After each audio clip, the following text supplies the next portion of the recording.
So what happens within the Muslim world is that suddenly all these people that were Marxists in the 1970s are becoming radical Islamists of the 1980s. I mean, quite literally.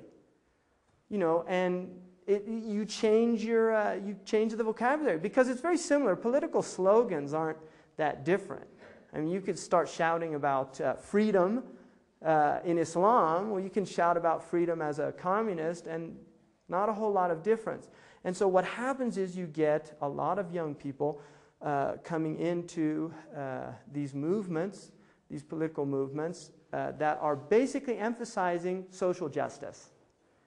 Very little emphasis on the traditional teaching of Islam, which deals with 3 dimensions. There is a focus on one dimension, which is Islam. And this is why you have a great deal of one-dimensional Islam in the Muslim world. The problem with focusing on one dimension, and particularly the outward dimension, is religious people are very often unpleasant people to be around, right? That has been my experience. My life on this planet, some of the worst people that I've ever been around are religious people, and feeling much more comfortable with a secular humanist. Although I've been around some very rabid fundamentalist secular humanists as well, right? Because you get both sides. But I think definitely within the religious tradition, the great danger of religion is religiosity, right? With self-righteousness, with being judgmental, with suddenly, I'm right, you're all wrong. God's on my side, He's not on your side.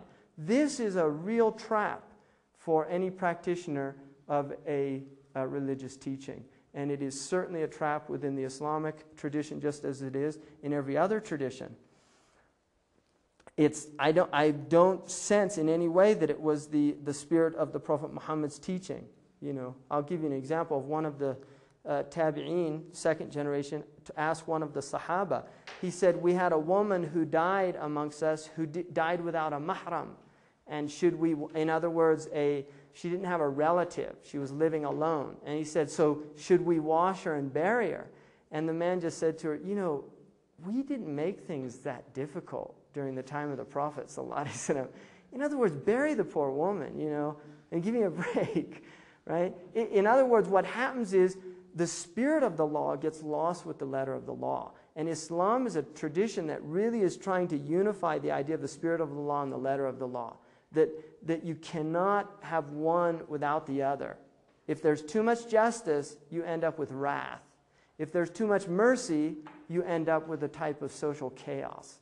So the Islamic teaching is trying to join these two. The problem with a modern Islam is there is a massive focus on wrath, on anger. And this is what would be termed in the Nietzschean worldview as the slave mentality of resentment. That the oppressed suddenly has a special status within human society because of the experience of suffering. I am suffering and you are not. Therefore, I am ipso facto better than you. Right? This is a real trap in the human psyche. You see, because you're not suffering the way I am, I'm better than you. And no moral superiority, no superiority of action, simply by the one fundamental issue of suffering. And this is a trap, and this is what Roy Olivier says is the real crisis of the Muslim world, as long as they stay in this framework, as long as they have this mentality, they can't pull themselves up.